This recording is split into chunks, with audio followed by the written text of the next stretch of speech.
nishukuru sana elders wangu ambao wako hapa, wameketi kule nyuma, wangesimama tu wawevie wananchi watu wao. Hao elders wanawashughulikia sana.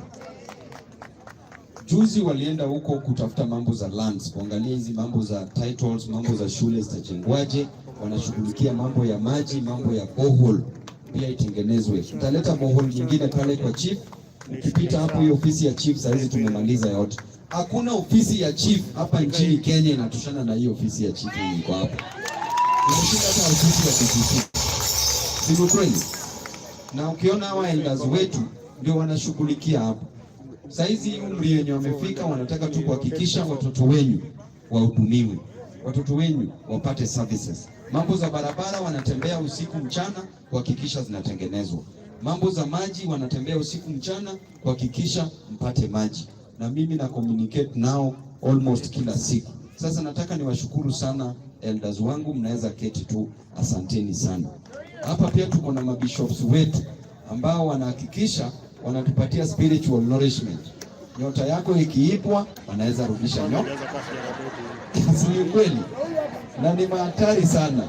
Na wale bishop wetu wote ambao wako wanaweza songa karibu wave hapa. Asanteni sana na waona hapa. Hawa ukiona nyota yako inayumba yumba, tafuta bishops. Nyota utarudishwa. Hiyo ni sawa.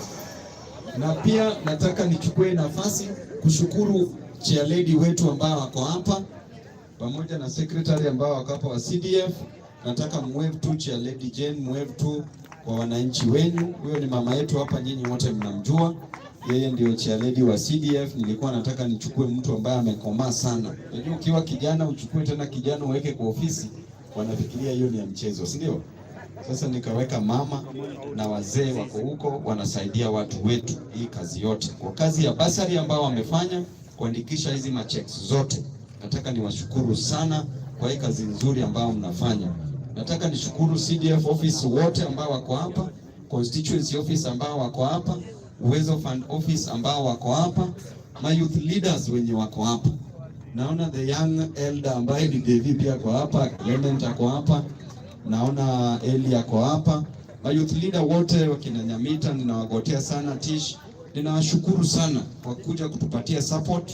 My youth wa Bogota wote ambao wako hapa ninawagotea pia. Tuko pamoja kabisa. Naona Mtua pia hapo Udhis. Asanteni sana kwa kazi nzuri ambao mnafanya hapa Utawala. Nafikiria nimetambua kila mtu ambaye ako hapa.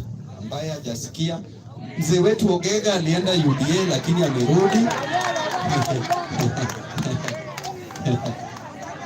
Unaweza kuja tu vile watu tu. Asante sana.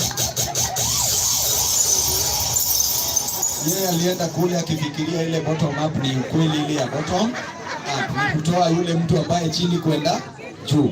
Wenye alifika kule up ni kumbe yeye ndiye anaombwa pe. Karudi huko down. Sasa tuko na yeye tena hapa. Sijui kama amekuja na kitu awachie wananchi. Hebu sema kama kuna kitu. Halo. Unaendeleaje? Wanasema ati nitoroka nikaenda UDA. Mimi sikwenda UDA. Nilienda kutembea. Nilienda nikatembea sababu nilifanyia zoni. So sikufanya nini? Sikufanya nini?